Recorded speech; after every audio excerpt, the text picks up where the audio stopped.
Udah mulai. Assalamualaikum warahmatullahi wabarakatuh. Baiklah, di sini saya akan memaparkan hasil review jurnal sumber dan hormon pertumbuhan alami. Yang pertama yaitu pemanfaatan tepung testis sapi sebagai hormon alami pada penjantanan ikan cupang. Ikan cupang atau Beta splendes jantan merupakan ikan hias yang bernilai ekonomis tinggi karena memiliki keistimewaan seperti keindahan warna tubuh dan keunikan bentuk sirip, sehingga sangat diminati oleh pencinta ikan hias. Permintaan terhadap jenis ikan cupang jantan semakin meningkat belakangan ini sehingga perlu dicari suatu metode yang dapat menghasilkan keturunan jantan secara massal. Salah satu cara yang dapat digunakan untuk meningkatkan penjantanan ikan cupang dengan menggunakan bahan alami yaitu memanfaatkan tepung testis sapi. Tepung testis sapi merupakan bahan alami yang sering digunakan dalam proses penjantanan ikan. Berdasarkan beberapa hasil penelitian, dengan menggunakan testis sapi mengandung hormon testosteron alami yang sangat tinggi. Selain itu, tepung testis sapi mudah didapat dan harga relatif murah dan juga ukurannya besar menurut Muslim 2011. Cara pembuatan tepung testis sapi.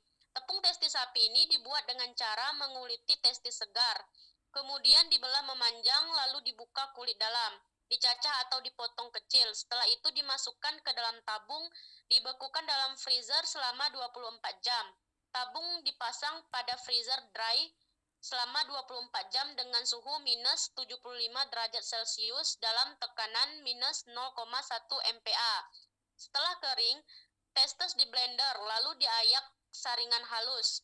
Tepung siap digunakan untuk proses pembalikan kelamin pada ikan cupang. Yang kedua yaitu pemanfaatan ekstrak steroid asal jeroan teripang untuk seks reserval.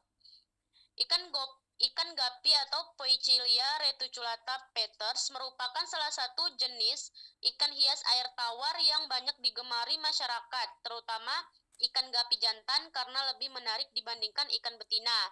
Salah satu teknik budidaya monokultur adalah melalui teknik seks reserval atau pengaruh kelamin.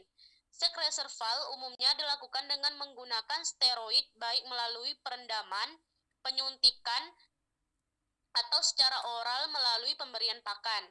Namun, pada umumnya, steroid yang digunakan dalam bidang perikanan adalah hormon steroid sintetik yang memiliki dampak buruk terhadap manusia, lingkungan, dan ikan itu sendiri. Untuk perlu dilakukan upaya mengurangi akibat buruk tersebut, diantaranya dengan mencari sumber steroid alami yang aman bagi manusia maupun hewan. Salah satunya yaitu steroid yang diekstrak dari teripang.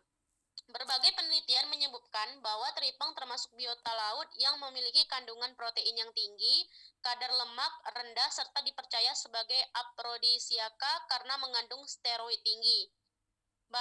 Bahkan jeroan teripang diketahui memiliki kandungan steroid tinggi dibandingkan dengan tubuh lainnya. Menurut Iriana et al. 2005 menyatakan di antara bagian teripang pasir yang diekstrak, rendaman terbesar berupa ekstrak kasar steroid diperoleh dari ekstrak jeroan basah teripang pasir. Yang ketiga yaitu produktivitas ferminisasi larva ikan betok Anabas testudineus menggunakan ekstrak buah-buahan dengan metode dipping. Ikan betok Anabas testudineus merupakan salah satu spesies ikan asli Indonesia yang tersebar di beberapa perairan umum di Pulau Kalimantan, Sumatera, dan Jawa. Saat ini sudah mulai langka dan terancam punah. Kebutuhan akan ikan betok di Sumatera Selatan semakin meningkat. Untuk mengetahui fungsi ekstrak buah-buahan terhadap ferminisasi larva ikan, yaitu dengan cara ekstrak buah direndam bersamaan dengan larva ikan selama 10 jam dengan dosis 2 ml per liter dari jenis ekstrak buah yang berbeda. Adapun usia larva ikan betok yang digunakan untuk uji coba yaitu 7-15 hari setelah penetasan. Setelah proses dipping, larva akan dipelihara dalam akuarium selama 60 hari sampai menjadi benih dengan memperhatikan seks rasio dan tingkat pertumbuhan benih ikan betok. Yang selanjutnya yaitu pengaruh kuda laut Hippocampus kuda Blecker terhadap spermatogenesis.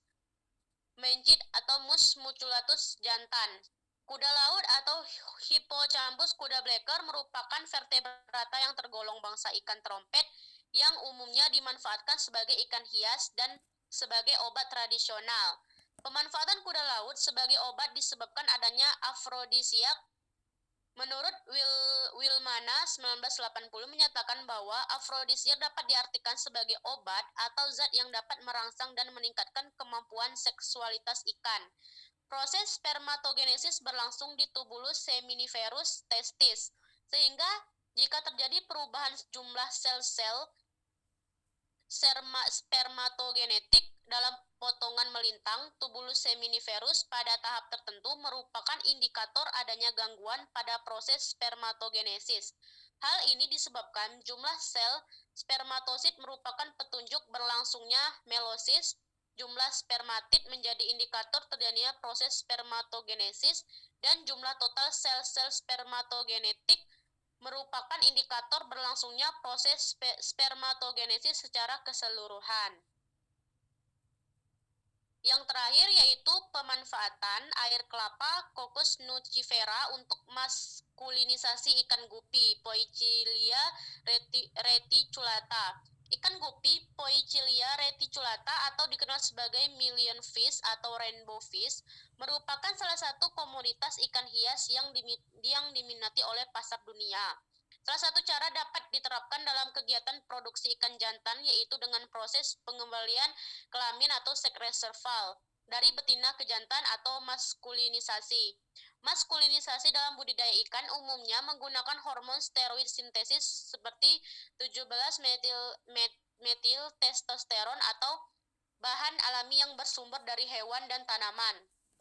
Pemilihan bahan baku alami sebagai ganti hormon sintetis harus memenuhi persyaratan keamanan pangan, antara lain tidak merusak lingkungan, aman untuk dikonsumsi, dan mudah didapat.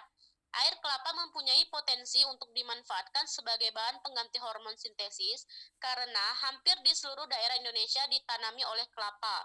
Selain itu, komposisi kimia yang unik dari gula yang terkandung dari air kelapa, vitamin, mineral, dan asam amino, bahkan fitohormon menjadikan air kelapa sebagai salah satu tanaman yang memiliki fungsi yang luas.